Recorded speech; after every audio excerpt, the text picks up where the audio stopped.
Ce podcast vous est offert par Luminus, le partenaire énergie de votre entreprise.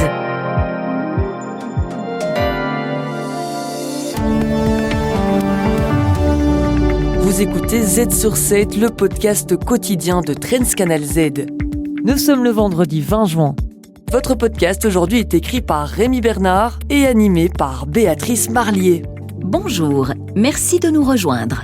Dans Z sur 7 aujourd'hui, on s'intéresse au crédit hypothécaire et au plan Oxygène. En effet, il est de plus en plus coûteux de financer un crédit hypothécaire en Belgique. Mais tous les taux ne sont pas impactés de la même façon. La baisse des taux de la BCE n'a touché que les taux courts et pas les taux long terme. Les comptes des communes sont dans le rouge, comme le révèle une enquête menée par Belfius. Donc on est dans une situation extrêmement alarmante qui devient insoutenable pour les communes. Pour refermer votre épisode, vous retrouverez Baptiste Lambert et Olivier Mouton pour un dossier sur le PS et Écolo, ainsi que l'expert boursier qui commente la décision de la Fed.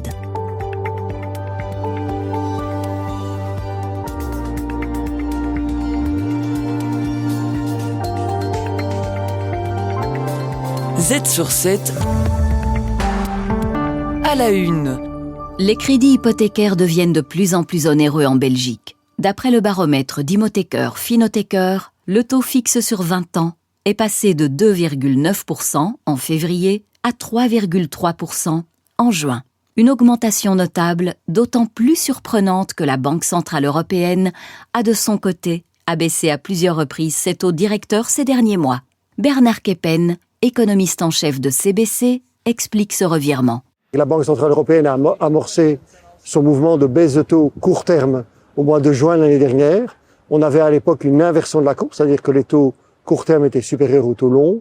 Et les différentes décisions de la Banque centrale européenne ont simplement permis une quantification, c'est-à-dire un retour à une normalisation de la courbe des taux. Donc la baisse des taux de la BCE n'a touché que les taux courts et pas les taux long terme. Aujourd'hui, les banques se basent principalement sur les taux longs pour déterminer le coût des crédits hypothécaires et non sur les taux courts fixés par la Banque centrale européenne. Par taux longs, on entend notamment les taux des emprunts d'État à 10 ans qui influencent directement les conditions des prêts immobiliers. Ce qu'il faut bien comprendre, c'est que globalement, on va utiliser les taux de référence obligataires sur les longues périodes, puisqu'on parle de prêts hypothécaires à 20 ou 30 ans dans certains cas, et on va travailler sur la duration, c'est-à-dire la période moyenne du portefeuille obligataire de la banque en question. Donc le taux de référence, c'est le taux de l'État, donc ici aujourd'hui, le taux de l'État belge. Dans un contexte de dette publique élevée, les taux des emprunts d'État ont tendance à augmenter. La Belgique n'échappe pas à cette dynamique, d'autant que l'agence de notation Fitch a abaissé sa note la semaine dernière, ce qui renforce la pression à la hausse sur les taux belges. On a aujourd'hui une petite tension qui est très relative, mais quand même, sur la dette belge, c'est-à-dire qu'on a eu un élargissement du différentiel de taux par rapport à l'obligation belge et l'obligation allemande. Donc ça a créé une toute petite tension sur les taux long terme en Belgique et donc par effet de ricochet sur les taux hypothécaires. Le niveau élevé de la dette publique contribue ainsi à renchérir le coût des crédits hypothécaires pour les ménages souhaitant acheter un logement. Selon Bernard Keppen, le mouvement de baisse est désormais derrière nous. Il s'attend à une stabilisation des taux hypothécaires dans les années à venir.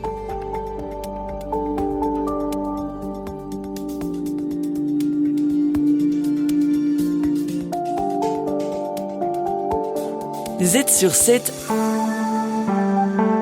à la une. Les grandes villes wallonnes ne tiennent debout que grâce au plan Oxygène. C'est ce que met en lumière la traditionnelle étude de Belfius. Si des efforts ont été consentis pour maîtriser les dépenses, la nouvelle législature s'annonce difficile.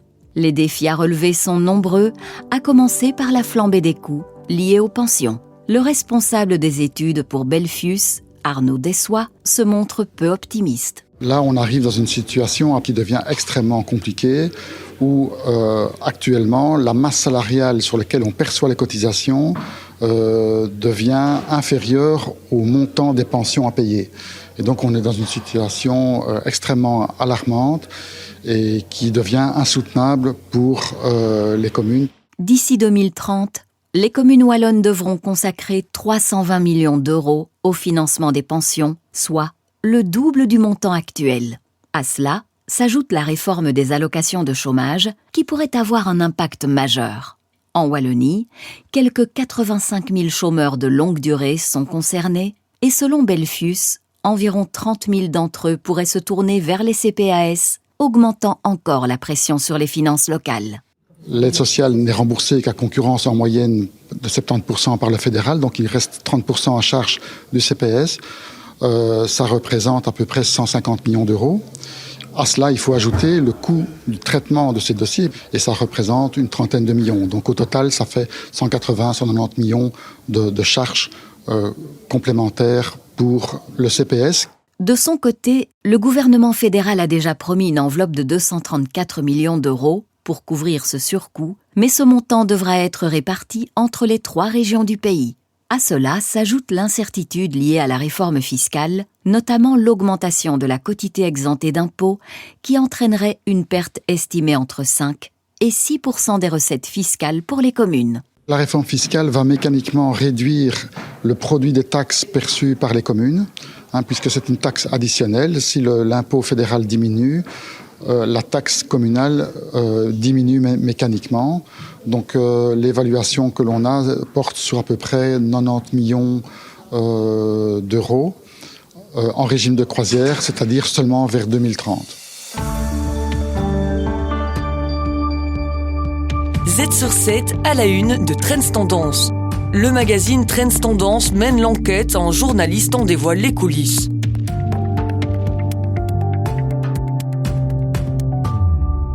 Aujourd'hui, Sébastien Lambert s'entretient avec Olivier Mouton. Dans le Trends Magazine paru ce jeudi, il se penche sur la tentative du PS et d'Écolo de renouer des liens avec le monde des entreprises. Après leur défaite électorale, la démarche semble-t-elle sincère ?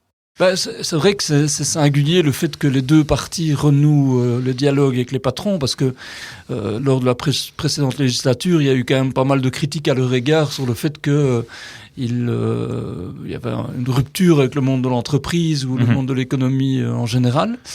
Écolo a entamé un processus de refondation sur l'écologie populaire. L'idée, c'est d'essayer de renouer avec aussi les classes populaires, une écologie abordable. Moins élitiste. Voilà, moins élitiste. Et dans cette réflexion-là, il y a tout un volet consacré aux patrons. Alors, on publie, nous, la note que Samuel Kogolati, coprésident d'Écolo, a rédigée suite à une série de rencontres avec des économistes et des patrons. Le thème, et le titre, c'est « L'économie à un tournant », et il explique en gros en quoi l'écologie, c'est évidemment l'environnement, le retour à des fondamentaux, mais aussi le fait de ne pas négliger la croissance. En gros, on n'oppose pas la protection de la biodiversité au fait de créer de la richesse. Oui, c'est ça. C'est souvent quelque chose qui est reproché justement aux écologistes et qui va parfois se percuter à la réalité du monde entrepreneurial, de la croissance, comme on dit, et cette image un peu décroissantiste qu'ils ont un petit peu toujours. Leur démarche, vous avez interviewé Samuel Kogolati, elle vous semble sincère ou on est sur le coup de com'? Qu'est-ce que vous en pensez? Je pense qu'il y a un côté sincère, mais évidemment lié au fait qu'ils ont tiré les enseignements de l'échec cuisant qu'ils ont subi aux élections. Il y a une démarche sincère dans le fait de se dire l'un va avec l'autre. Maintenant, deux remarques. La première, c'est que ils ont quand même un paquet de sparadrap qui leur colle au doigt et ça va être très très compliqué de les déscotcher.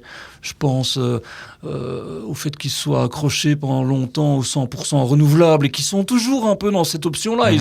Ils ont accepté du bout des lèvres la prolongation de centrales nucléaires, mais ils sont pas pour le nouveau nucléaire, par exemple. Donc, sur l'enjeu énergétique, leur position reste difficile.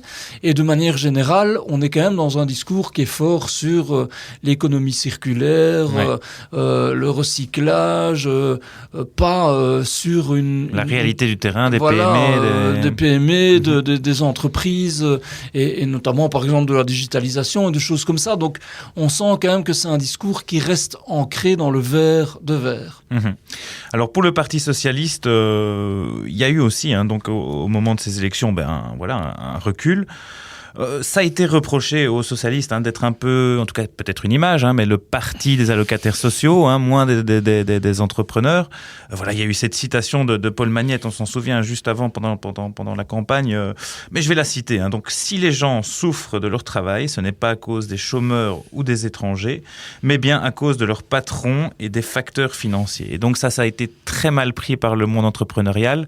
Ici, on voit qu'il y a une espèce de retour en arrière que vous allez nous expliquer peut-être avec Thomas. Oui, mais effectivement, c'était une petite phrase qui avait été sortie d'une interview donnée par Paul Magnette dans le cadre de la présentation de son livre, son dernier livre consacré au travail.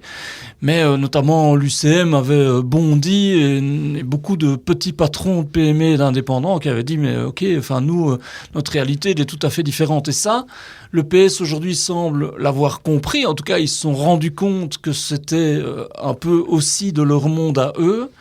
Donc, ils ont désigné 3 mousquetaires, 3 délégués aux entreprises qui sont 3 bourgmestres importants de Serein, de Mons et de Charleroi. On a interrogé longuement Thomas Dermine qui raconte en quoi ils veulent un peu réparer ces erreurs, renouer avec le monde de l'entreprise en disant que eux aussi sont certes pour une meilleure répartition, une meilleure justice sociale, mais qu'il y a aussi de la richesse à créer et que ça fait partie du core business du PS. On avait un peu oublié tant il courait après le PTB la législature passée. Le dossier complet est à retrouver dans le magazine Trends Tendance paru ce jeudi 19 juin. Les meilleurs experts boursiers vous proposent des analyses des marchés internationaux, des conseils avisés et les dernières tendances économiques. Z sur 7, expert boursier. Christophe Dosmet de BNP Paribas Fortis est votre expert boursier du jour. La Fed, la Réserve fédérale américaine, a maintenu ses taux d'intérêt inchangés et c'est loin de répondre aux envies de Donald Trump, qui n'a évidemment pas manqué de réagir. La seule chose que Trump veut, c'est baisser les taux. Et donc, je cite, il a qualifié M. Powell, le président de la Banque centrale américaine, de personne stupide et politisée. Ce n'est pas la première fois, il l'avait déjà fait dans le passé. Mais il ne faut pas oublier non plus que le président républicain avait déjà, en 2018, nommé M. Powell à la tête de la Fed. Son mandat s'arrêtera l'année prochaine. De son côté, Donald Trump affirme que le niveau actuel des taux d'intérêt représente un fardeau financier colossal pour les États-Unis, coûtant une véritable fortune au pays. En effet, il ne faut pas oublier non plus que ça fait déjà la 4e fois d'affilée que les taux restent au même niveau. Il faut retourner au mois de décembre, lors de la dernière fois que la Fed a baissé les taux, c'était au mois de décembre l'année passée, même si, entre-temps, l'inflation a baissé vers 2,1% sur un an, et ceci au mois de mai. Donc la Fed maintient ses taux dans une fourchette entre 4,25 et 4,5%, c'est un peu typiquement américain. Et donc on voit vraiment cette attitude attentiste, on voit que la Fed va évaluer ce qui se passera après l'imposition des tarifs douaniers, probablement après le 9 juillet prochain. Donc, c'est surtout l'avenir, ou en tout cas les perspectives économiques, qui expliquent cette attitude attentiste. Déjà au mois de mars, la Banque centrale avait revu à la baisse ses prévisions de croissance pour le PIB américain, ce qui est quand même la plus grande économie mondiale. Hier, ils ont rebaissé les attentes de croissance de 1,7 à 1,4%, ce qui est quand même très peu. Et malgré ça, ils voient aussi qu'ils attendent une accélération de l'inflation vers 3% d'ici la fin de l'année. On connaît les raisons. Il y a les tarifs douaniers. À cela s'ajoutent bien sûr les tensions géopolitiques entre Israël et l'Iran. On pourrait éventuellement envisager dans les jours prochains un prix du baril qui augmente et donc un prix du baril qui est plus élevé fait en sorte qu'il y ait plus d'inflation, même si on voit qu'aujourd'hui les États-Unis sont beaucoup moins dépendants du prix du pétrole que par rapport aux années 70. Mais donc, 2 baisses de taux prévues fin 2025 pour la Fed, même si on voit que pas tous les membres de la Fed sont du même avis.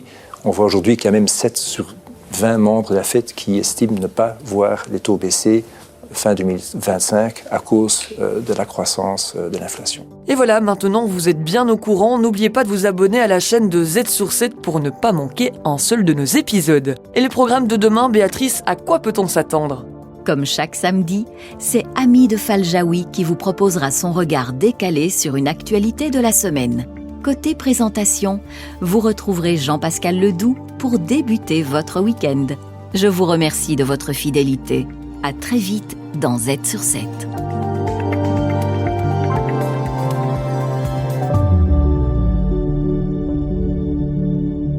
Mieux gérer l'énergie au sein de votre entreprise ? Ça commence par l'expertise de Luminus. Bonjour, je suis Quentin Janssen, directeur B2B chez Luminus. Avec mon équipe, nous aidons les entreprises belges dans l'électrification de leurs besoins. Et aujourd'hui, je vous explique comment votre batterie peut faire bien plus que stocker de l'énergie solaire. On la voit souvent comme un simple réservoir, mais avec un système intelligent, votre batterie devient un atout stratégique. Elle vous permet de mieux utiliser votre propre énergie au bon moment, ce qui réduit vos achats sur le réseau. Elle vous aide aussi à lisser vos pics de consommation, en la déchargeant au bon moment et ainsi réduire votre facture, surtout si vous êtes pénalisé sur les points de puissance. Et ce n'est pas tout. Elle vous permet aussi de déplacer votre consommation vers les heures pleines, en utilisant l'énergie stockée quand elle coûte moins cher, augmentant ainsi sa rentabilité. Mais le plus intéressant, c'est sa valeur sur les marchés de l'énergie. Grâce à un pilotage en temps réel, votre batterie peut se charger et se décharger selon les besoins du réseau. Et pour cela, vous êtes rémunéré. Votre batterie devient ainsi un véritable levier économique. Vous économisez, vous aidez à stabiliser le réseau et vous tirez le meilleur de votre investissement. Et avec Luminus, tout ça se fait automatiquement, sans complexité. Vous souhaitez en savoir davantage ? Visitez notre site web luminus.be/smartkits. Luminus ? Ensemble, faisons la différence.